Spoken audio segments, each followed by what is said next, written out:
The data point that kills the global economy did not come from the Federal Reserve. It did not come from a press conference in Washington. It came from a customs office in Beijing. At the stroke of midnight on January 1st, 2026, the valve was closed. They didn't announce it with a bang, they did it with paperwork. The People's Republic of China implemented a new export licensing framework for silver. They call it bureaucratic reform. They call it capacity-based control. That is the lie. The math tells a different story. This is a siege. This is the weaponization of the periodic table. For decades, the Western financial system has operated on a single, arrogant assumption. The assumption of infinite flow. The belief that if you print the currency, the resources will come. That ships will always sail. That mines will always deliver. That the just-in-time delivery system is a law of nature. That assumption died this morning. The data confirms that hundreds of medium-sized exporters in China have been liquidated from the supply chain overnight. Control has been centralized into the hands of a few state-owned giants. The flow of silver leaving the world's largest refiner has been throttled. This is not a supply chain glitch. This is resource nationalism. We are no longer in a bull market. We are in a liquidity vacuum. The physical asset is decoupling from the financial instrument. The paper price on the COMEX says one thing. The physical reality in Shanghai says another. And the reality is terrifying. Look at the Shanghai premium. This is the only number that matters today. While the paper traders in New York push buttons to set a price, the physical buyers in Shanghai are paying a premium of $13 to $15 over the spot price. Think about what that means. It means the price you see on your screen is a lie. It means the market is broken. It means there is an arbitrage window so wide you could sail a container ship through it, and that is exactly what is happening. The physical metal is being drained from Western vaults in London and New York and shipped east.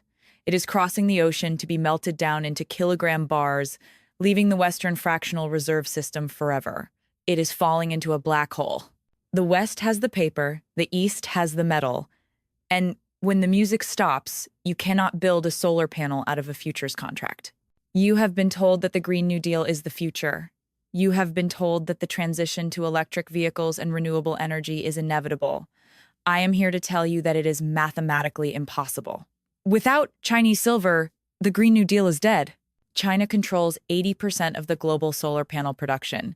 They know that their dominance depends on keeping the silver within their borders. They are not restricting exports to fix paperwork. They are restricting exports to starve you. They are keeping the critical strategic reserves for themselves to support their own industrial dominance. This is the rare earth playbook version 2. In 2010, they cut off Japan from rare earths and crippled their electronics industry. In 2026, they are cutting off the United States from silver. This is an act of economic war.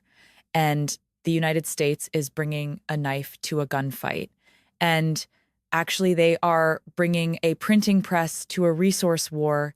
The consequences are already rippling through the system with the violence of a tsunami. We are seeing the beginning of force majeure declarations. This is the polite legal term for default. It means we broke our promise. Intelligence indicates that major refiners like Asahi and Umicore have already triggered these clauses. They are canceling contracts. They are telling industrial clients, companies that make your electronics, your medical devices, your cars, that the metal is not coming. Or if it is coming, the price just changed. Fixed prices are gone. Now it is spot plus premium. And the premium is whatever they say it is. When 3 of the world's largest refiners, controlling 85 million ounces of capacity, signal distress simultaneously, it is a heart attack for the global economy. These refiners are the lungs of the market.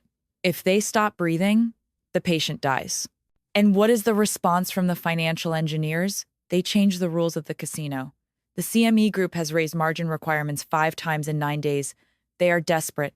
They are trying to make it too expensive for you to bet against them. They are trying to force the longs to sell, but the price is still rising. It hit $93.89. Why? Because the people buying silver today are not using leverage. They are using cash. They are not speculators. They are survivors.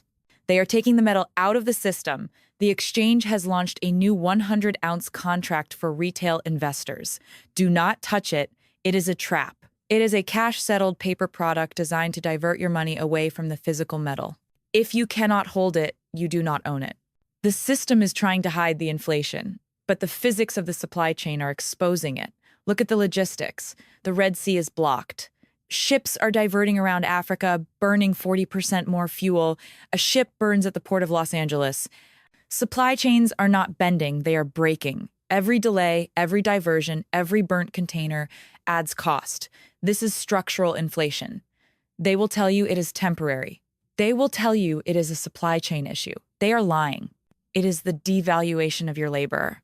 When the price of silver rises, it is not just a commodity getting expensive. It is your currency dying. It is the market repricing your labor in real time. Silver is the honest judge. It is the antidote to the poison of fiat currency. And right now, the judge is banging the gavel. The government knows this. They are in empire preservation mode. Why do you think they are moving aggressively in Venezuela and Greenland? It is not about democracy. It is about collateral. The US dollar is an IOU backed by nothing but faith. When that faith evaporates, you need hard assets to back the currency. You need oil. You need rare earths. You need physical territory. They are seizing assets abroad because the credit card is maxed out at home. But here's the danger for you. When a government goes broke, they do not just print money. They steal it. They call it legislation. They call it emergency measures. They call it protection. Consider the Pension Benefit Guaranty Corporation. The PBGC. Most people don't even know what it is. It is the backstop for your retirement. And the whispers from the actuarial tables are screaming that the money isn't there. When the private pension funds implode because their 60/40 portfolios are dead, who pays? The PBGC. And when the PBGC is empty, who pays? You do. We are approaching a binary trap. The government has two choices. Option one, they allow the deflationary collapse. They let the banks fail. They let the pension funds dissolve. They let the stock market find its true value, which is probably 80% lower than it is today. This leads to riots. This leads to the end of the political class. They will not choose option one. Option two, they print. They print until the numbers lose meaning. They print to fill the hole in the PBGC. They print to bail out the refiners. They print to subsidize the energy costs. They print to buy the bonds that no one else wants. This leads to hyperinflation. This leads to the death of the currency. History tells us they always choose option two. They will choose to destroy the currency to save the system. But there is a twist this time. In the past, they could print money and buy resources from the rest of the world. They could export their inflation. That game is over. The unit is coming. The BRICS nations are preparing a trade currency backed 40% by gold. They are remonetizing metal. They are saying, we will not take your paper anymore. We want something real. If 40% of their unit is gold, then their currency is tethered to reality. The US dollar is tethered to nothing. This creates an infinite bid for gold and silver from central banks. They are not buying it to trade. They are buying it to build a new financial architecture. They are draining the West of physical assets. The Shanghai premium is the vacuum cleaner. The export license is the plug. So what happens to you? You will see means testing. They will say that because of the national emergency, those who have prepared must sacrifice for those who have not. If you have a 401k, they will eye it. They will talk about guaranteed retirement accounts. They will offer to protect your savings by converting them into government bonds. It is a confiscation dressed up as charity. You will see unretirement. The inflation caused by the printing press will destroy the purchasing power of fixed incomes. We will see 75-year-olds forcing themselves back into the workforce, driving Ubers, bagging groceries, competing with their grandchildren for minimum wage jobs.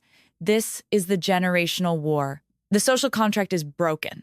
The promise that if you worked hard and saved, you would be safe is a lie. The 4% rule is suicide. The 60/40 portfolio is a relic of a world that no longer exists. You will see shortages, not just of silver, but of everything silver touches. Electronics, solar panels, high-tech medical equipment. When the just-in-time delivery system meets the not-in-time reality, the shelves go empty. You cannot print a circuit board. You cannot quantitative ease a shipping container. The government will try to distract you. They will blame the speculators. They will blame the hoarders. They will blame foreign adversaries. They will enact price controls. They will talk about fairness, but you cannot legislate geology. You cannot regulate scarcity. We are witnessing the separation of the paper world and the physical world. In the paper world, the Dow Jones might go to 100,000. It doesn't matter if a loaf of bread costs $500.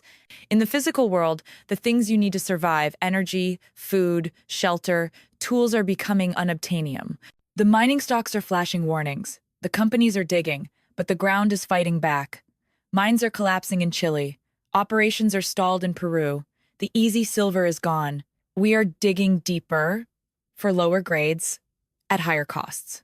And now, with the nationalism kicking in, even if they get it out of the ground, the government might just take it. Mexico, Peru, Chile, they are all looking at the price of silver and thinking, why should we let foreign investors keep this? Nationalization is the trend. This is the terminal phase of the Ponzi scheme, the mathematically inevitable end. So what do? You must exit the system. You must become your own central bank. Paper silver SLV, unallocated accounts, pool accounts is a claim on nothing. It is a bet on a price, not ownership of an asset. When the force majeure hits the exchange, those contracts will be settled in cash. They will give you worthless dollars for your valuable contract. They will cap the price at $100 while the street price goes to $200 or $300. You must hold the physical metal. If you don't hold it, you don't own it. Silver is not an investment. It is insurance. It is the only asset that has no counterparty risk. It does not rely on a CEO's promise. It does not rely on a government solvency.